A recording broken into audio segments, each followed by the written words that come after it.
la fierté de ses parents. Maman à Fouromeux, papa à Villard-de-Lans. Suivi dimanche le dernier exploit de Martin Fourcade, devenu avec sa 4e médaille d'or le Français le plus titré au JO. En 1968 à Grenoble, le Stade de Glace, futur palais des sports, accueillait le patinage artistique, le hockey et les cérémonies de remise des médailles. Il est désormais possible de le visiter. Et puis, dernier coup d'œil dans le rétro des JO de Grenoble avec un JT aux allures 60s. Il sera question de la dernière médaille de Kili, de la finale de hockey sur glace et de la cérémonie de clôture. Bonsoir à tous, ravi de vous retrouver dans ce JT du lundi 19 février 2018. Toutes les heures à partir de 18h, c'est 10 minutes pour faire le tour de l'actu du Grand Grenoble.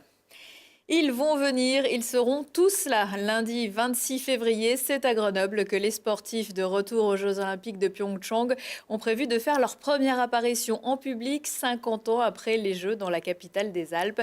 La soirée débutera à 18h30 à Alpexpo. Des invitations sont à retirer auprès de l'Office du tourisme. Laura Flessel, la ministre des Sports, sera également présente. Et parmi les sportifs, le plus attendu sera sans doute Martin Fourcade, le biathlète du Vercors qui a décroché dimanche sa deuxième médaille d'or de la quinzaine, devant le regard forcément ému de son papa qui tient l'auberge de Bois-Barbu à Villard-de-Lans. Lucille Dailly. La pression ressort par à-coups et avec fracas depuis près d'une semaine.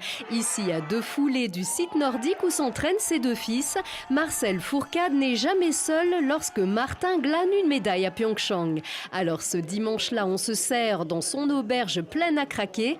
Les clients, tous supporters du fils adoptif du Vercors, croient en sa bonne étoile pour une 4e médaille d'or historique. C'est chaud, c'est tendu parce que l'Allemand est assez trousse. Et il va falloir que Martin lui montre qui est le patron.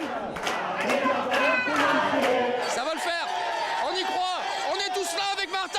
Allez Martin! Marcel, lui, fait les 100 pas. Le patron garde le cœur à l'ouvrage et le sourire, mais se fige devant l'écran géant quand approche la séance de tir.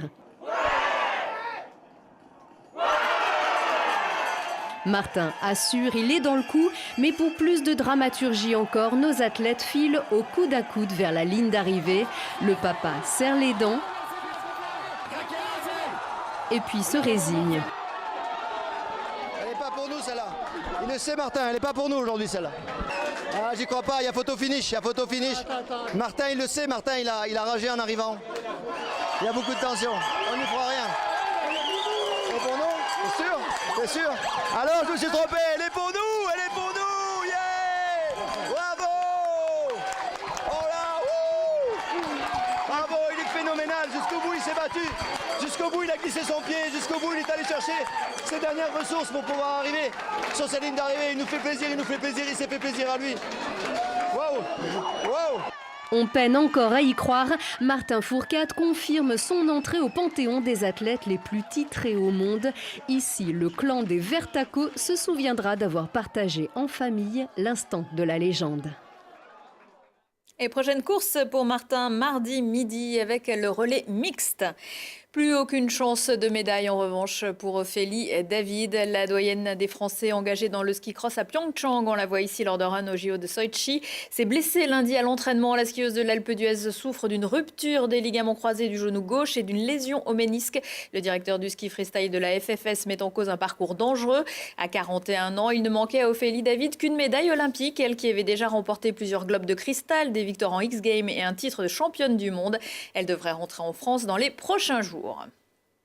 Le FCG s'offre le leader de la Pro D2. Dimanche après-midi au Stade des Alpes, Grenoble s'est imposé 24-21 face à Montauban.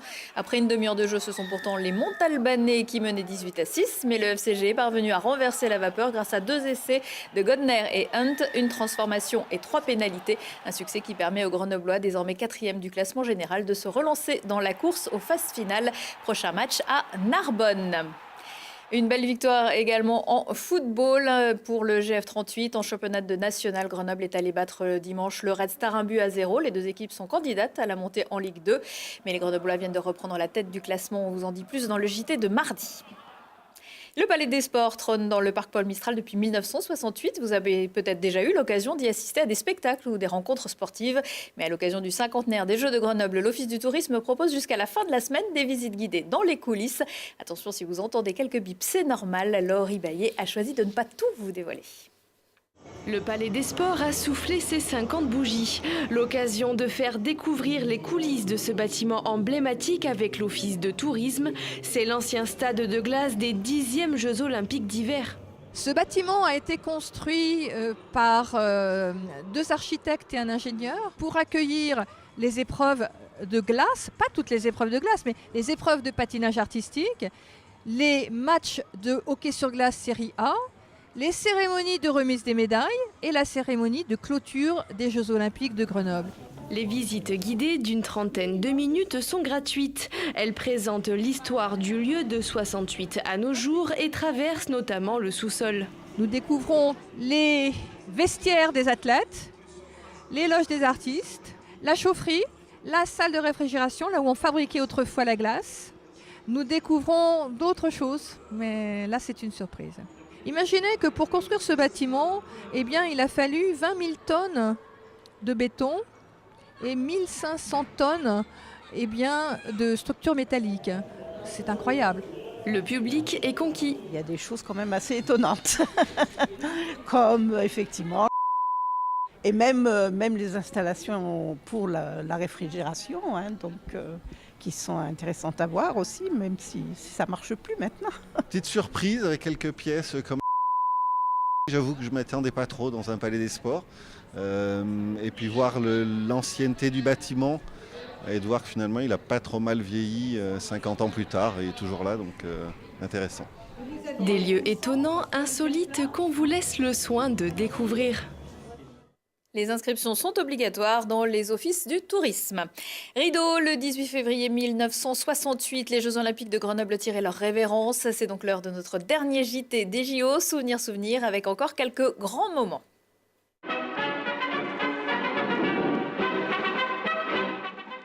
Mesdames, Mesdemoiselles, Messieurs, bonsoir. Après 12 jours d'émotion, de pleurs, de rires et de colère, le rideau est tombé sur la 10e édition des Jeux Olympiques d'hiver de Grenoble. Toutes les délégations se sont réunies une dernière fois au stade de glace pour célébrer le sport, l'amitié entre les peuples et les valeurs de l'olympisme. Dans ce creuset qui vibrait hier encore aux rencontres des hockeyeurs, tous les champions étaient là, et que dire de l'enthousiasme du public lors des dernières remise de médailles, car oui, ce week-end a réservé encore son lot de surprises et de suspense, avec ce sacre rocambolesque de Jean-Claude Killy sur fond de contestation pour la dernière épreuve de ski alpin. À l'issue du slalom, le Norvégien Mjøen signait le meilleur temps, l'Autrichien Schranz était 2e et Jean-Claude Killy 3e, mais le brouillard qui s'est abattu sur Champs-Rousse a brouillé les pistes. Après visionnage des images, le résultat est tombé en début de soirée. L'Autrichien et le Norvégien ont été disqualifiés pour avoir manqué des portes.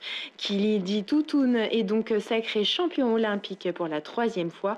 Un grand chelem que le grand Tony Seller fut seul à réaliser dans l'histoire du ski en 1956 à Cortina d'Ampezzo.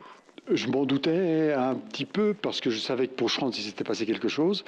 Je savais que Mjøen était un très bon slalomeur, mais pas du niveau qu'il montrait ce jour-là. Donc j'attendais de voir, quoi. Puis, et puis quand même, il y en avait déjà 2, donc faut pas exagérer, ça allait très bien, quoi. Triplé aussi pour les hockeyeurs soviétiques.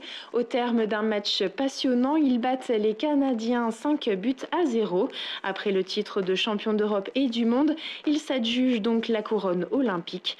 Les Canadiens, trop dispersés, n'ont pu soutenir le rythme infernal de ce balai rouge tournoyant autour de leur cage. Ils décrochent la médaille de bronze derrière les Tchèques, pourtant tenus en échec par les Suédois, 2 buts partout.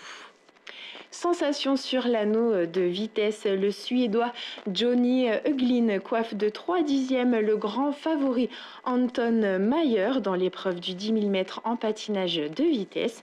Ce bel athlète de 25 ans qui n'avait jamais attiré l'attention durant toute la saison a joué le tout pour le tout, et ce, malgré un temps sec, froid et des vents très violents.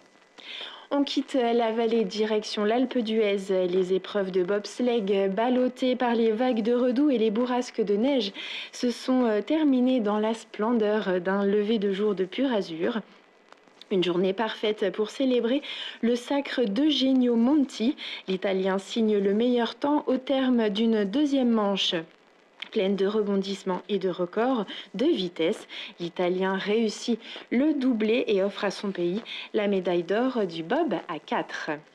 Et puis ce final intense sous un soleil radieux à Saint-Nizier.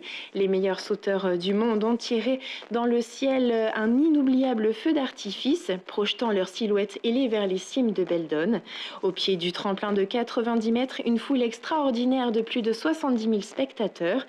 Et sous des ovations étourdissantes, le soviétique Vladimir Belousov, 21 ans seulement, est sacré dieu du saut à ski avec un saut à plus de 101 mètres. Le français Gilbert Poirot se hisse quant à lui à la 10e place du classement avec un saut à 94 mètres. Le compteur des médailles françaises restera donc bloqué à 9. L'équipe de France obtient à domicile son meilleur résultat dans l'histoire des Jeux d'hiver. La Norvège arrive en tête du classement des nations avec 14 médailles, dont 6 en or.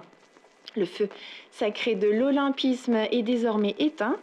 Mais une chose est sûre, c'est que Grenoble a bien gagné son pari. Dans 4 ans, c'est Sapporo, la capitale de l'île d'Hokkaido, au nord du Japon, qui reprendra le flambeau. Voilà, c'est la fin de ce bulletin d'information. La suite de vos programmes dans un instant. Très belle soirée à tous. Retour en 2018, prochain rendez-vous avec l'actu dans 1 heure et en replay sur télégrenoble.net. Et moi aussi, je vous souhaite une très belle soirée à tous.